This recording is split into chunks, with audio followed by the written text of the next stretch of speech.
There's the light. And welcome to my garage. Today's update, we're going to be talking about a little bit of video game action here. And seeing as it's December and there's a lot of sales on video games and systems and stuff like that.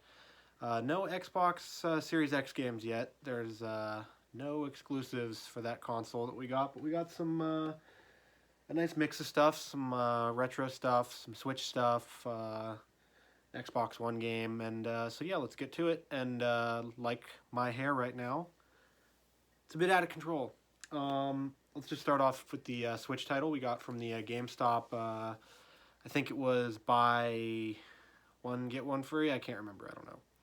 But this is Fire Emblem Three Houses, and I love the Fire Emblem series. It's a great series for the Switch that started in America on the Game Boy Advanced. I'm going to lean back a little bit.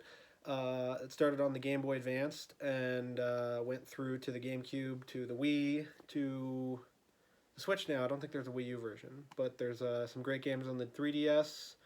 This is another in the line. I haven't played this yet, but I've heard really good things, and so I picked it up. And since there's not really anything on the inside of this, let's just give you the closer look right here.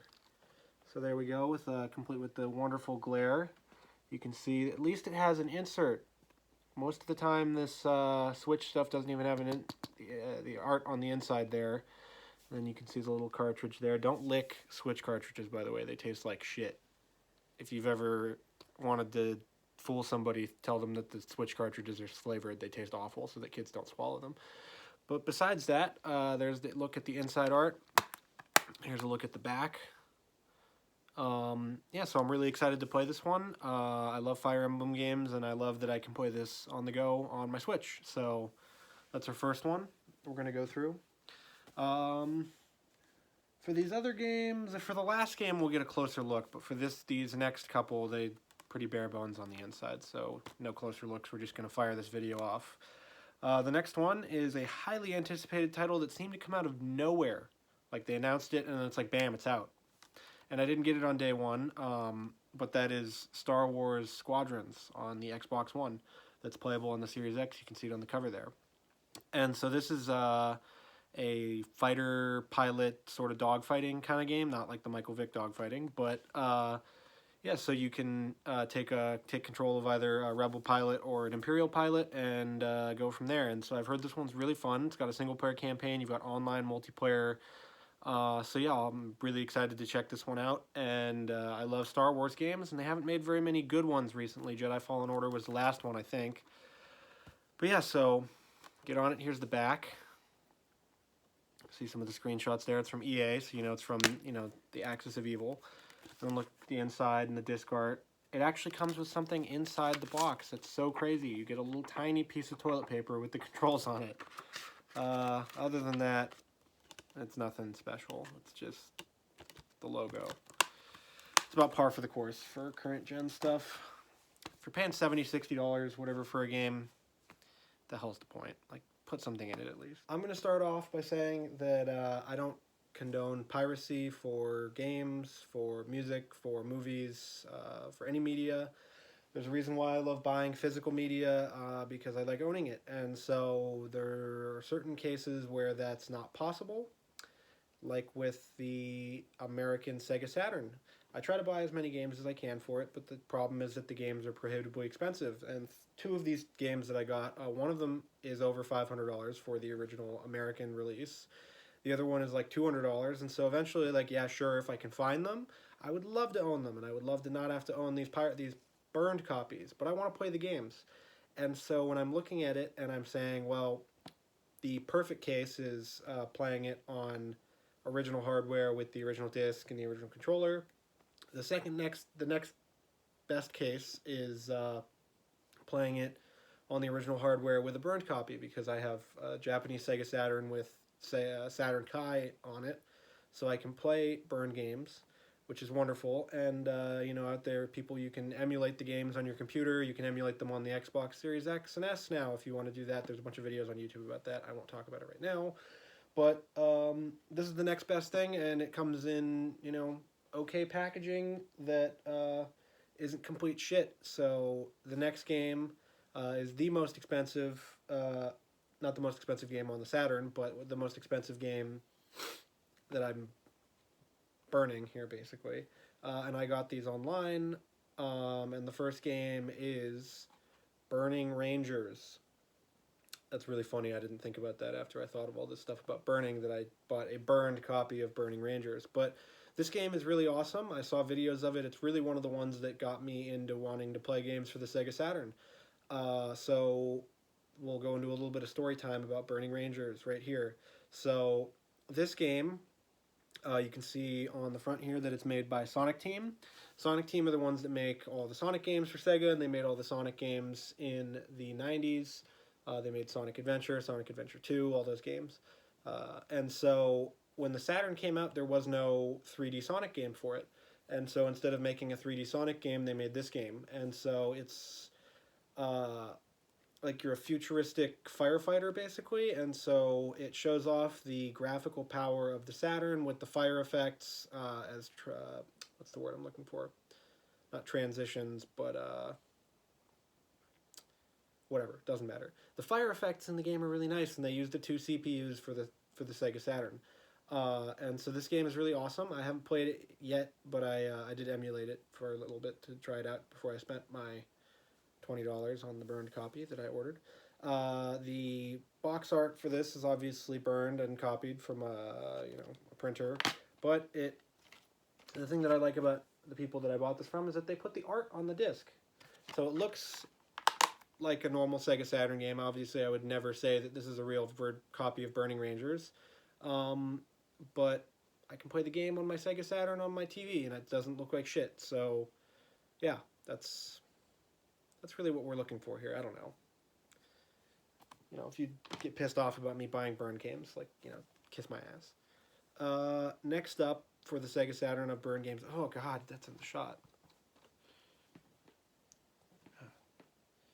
Sorry, folks.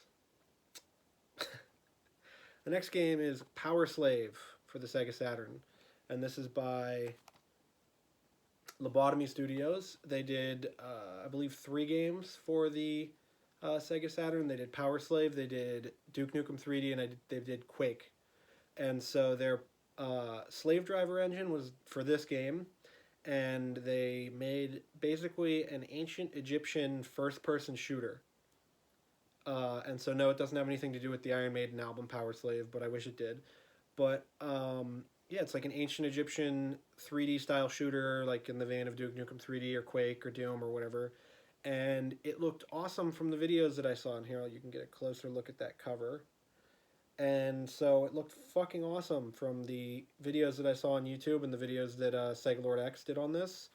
If you're looking for Sega Saturn content besides my channel, go to Sega Lord X.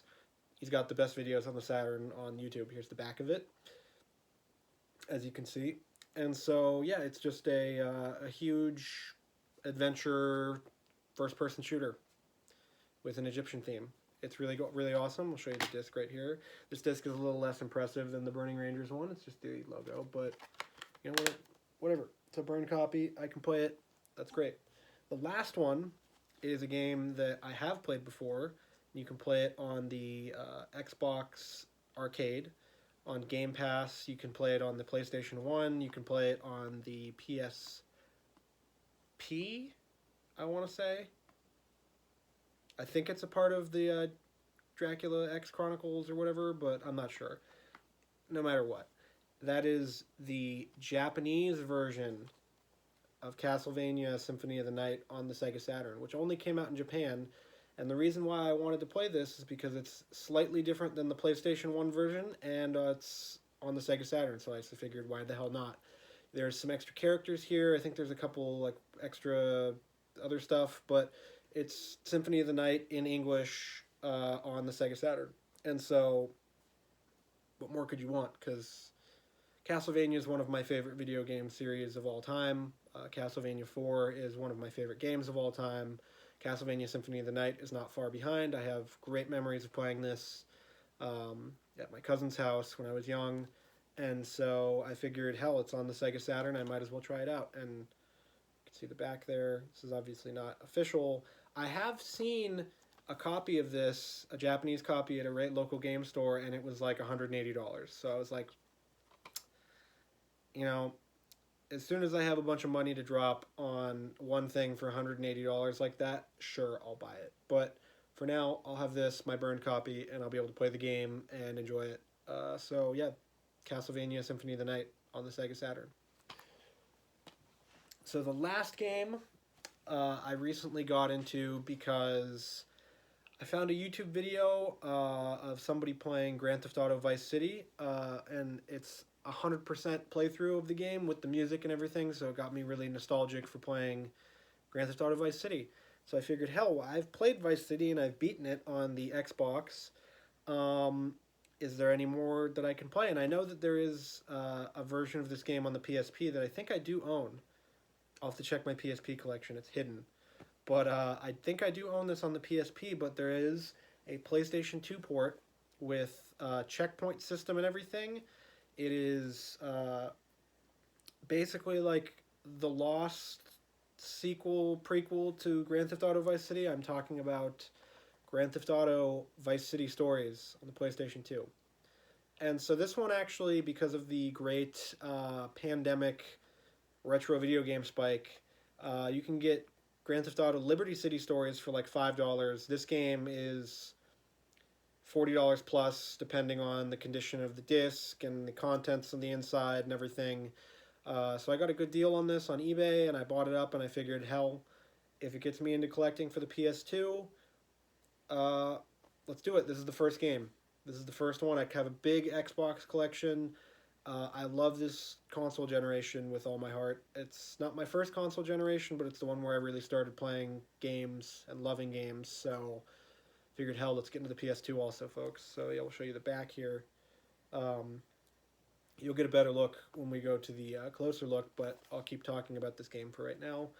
So Grand Theft Auto Vice City Stories was on the PlayStation Portable originally. It was after Liberty City Stories, which was sort of a marvel of technology to be able to put an entire Grand Theft Auto game onto the tiny little UMD for the PSP. So that was pretty awesome of them to be able to do, and then they put it onto the PS2. And so the graphics are a little better, the music's all here. Phil fucking Collins is in the game. He's a character in this game. It's a prequel to Vice City, so you play as Lance Vance's brother, Vic Vance. And so you've got some of the characters, and you get to see Vice City before Tommy Vercetti took it over, and it's pretty cool. I like how they did that. I wish they would do that a little more, you know. It takes them forever to make the Grand Theft Auto games, so they can't really make sequels. You know, so GTA 3, Vice City, and San Andreas all really used the same engine. They just iterated on it, and this uses the same engine as Liberty City Stories, and the game looks awesome. And so we'll take a closer look at the packaging and everything because it's really cool. It's Rockstar showing that they are rock stars of making games, so let's go check it out. Okie dokie, so we're here over at the red wall. And we're going to take a closer look at the one game that we can take a closer look at, and that's Grand Theft Auto Vice City Stories on the PlayStation 2. There's the back. Looks pretty normal compared to some other GTA games. So there's the insides with the disc art and the two lovely ladies on there. And let's take a look at this manual and the other goodies inside here. That down. So we'll take a look at the map that comes with it first. Well, it's actually a poster and a map. So we've got a poster here. Get that unfurled out there. Oh, Jesus Christ. It's going to be a problem. Well, there you go. You can see it. We've got a fixed camera set up here. So then it's just a map of the of Vice City. Don't worry, I'm professional, I swear. Okay, put that back in there, and we'll take a look at the manual. It's supposed to look like a tabloid newspaper here. And we've got the Vice City Inquirer. Some wonderful advertisements from the game. Controls. You don't get stuff like this anymore. This is above and beyond what you get. And so this just shows, you know, how awesome Rockstar is, and it actually shows you all of the songs that are on all the radio stations in the game. And like Vice City, the soundtrack is fantastic. You even got some old advertisements for like the knockoff Legos. Yeah. And so this one comes from Rockstar Leeds, not Rockstar North, who makes the main series games. But either way, there's an ad for Bully. If you haven't played Bully, that game's fantastic also. But yeah, there's the closer look at Grand Theft Auto Vice City Stories for the PlayStation 2. So that was our video. It was a really quick update on the games that I've gotten recently. It's, I guess, the games I've bought recently. If you're gonna steal, I'm gonna steal from Pete Dorr or whatever. But yeah, so we got Fire Emblem Three Houses. Then we got Glare Houses. Pardon me. Fire Emblem Three Houses. We got Star Wars Squadrons. Fucking grab the games. We got Burning Rangers on the Sega Saturn, a burned copy. This is not real. We got Power Slave on the Sega Saturn. We got Castlevania Symphony of the Night on Sega Saturn. And finally, we got Grand Theft Auto Liberty City Stories. So that's it for this update. It was a little quick one. There's going to be a massive amount of updates, or a big, gigantic extravaganza of updates in December, because, well, it is December. Around Christmas, because obviously, you know, people give gift cards and gifts, and I'm getting gifts, and so you'll see a big update then. For now, you can look forward to some more content about video games, movies, music, whatever you want, and I will see you some other time. Thanks for watching. Okay, now that we had that phantom knocking out of the way, let's redo this. The magic of filmmaking. Let's get my hair looking nice like that, yeah. Yeah, I'm sure this looks great. Whatever, who gives a shit? I'm talking about video games. Okay, so 3, 2, 1.